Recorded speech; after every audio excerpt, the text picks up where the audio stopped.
सजदे की हालत में चक्कर आना जादू होने की निशानी है। साइल का घर पर आना अल्लाह की रहमत बरसने की निशानी है। नमाज के दौरान पांव पर खारिश होना जल्दी बीमार होने की निशानी है। नमाज के दौरान जमाई का आना लंबी उम्र पाने की निशानी है। औरत का शौहर से ऊंचा बोलना औरत के जहन्नुमी होने की निशानी है। जबान पर छाले पड़ना पुरखुलूस आदमी की निशानी है।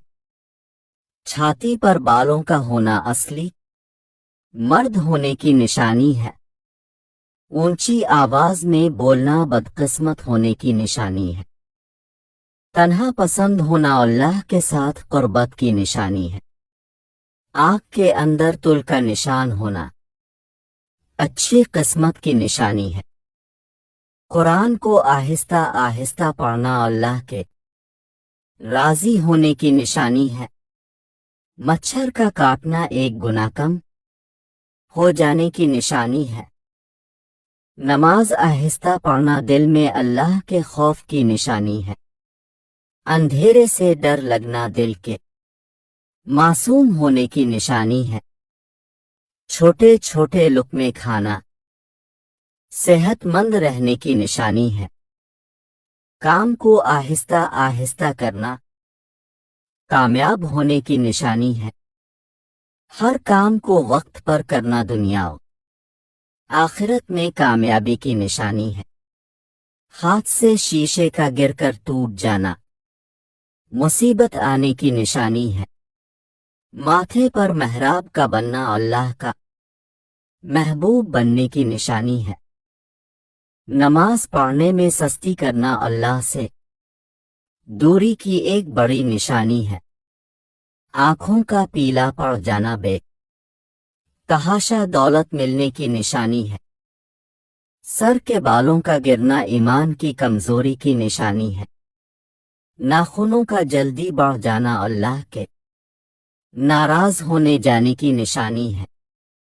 बदन के कोई भी हिस्से का जल जाना अल्लाह को पसंद आ जाने की निशानी है। बदन पर जख्म का लग जाना गुनाह के कफारा की निशानी है। इंसान की खुशी सिर्फ 2 दिनों तक रहती है, चाहे वो कितनी बड़ी ही क्यों ना हो। अब शीशा में जितने ज्यादा खूबसूरत खुद को नजर आते हैं, इससे 3 गुना ज्यादा लोगों को नजर आते हैं। लड़कियों के मुकाबले में लड़कों को बहुत जल्द प्यार हो जाता है। अगर कोई अब से बात करना छोड़ दे तो वो पीठ पीछे दूसरों से आपके बारे में ही बात करता है। अगर आप चाहते हैं कि कोई पूरा दिन आपके बारे में ही सोचे तो रात को सोने से पहले इससे बात करो। अगर इंसान तन्हा रहना शुरू कर दें तो वो पागलपन की पहली सीढ़ी पर होता है। ज्यादा इंटेलिजेंट लोग अकेले रहना पसंद करते हैं, इसीलिए वो दूसरों से अलग पहचान बना लेते हैं। अगर आप बेइज्जती करने वाले के सामने मुस्कुरा दे तो आपकी मुस्कुराहट इसे तीर कांटों की तरह चुभती है।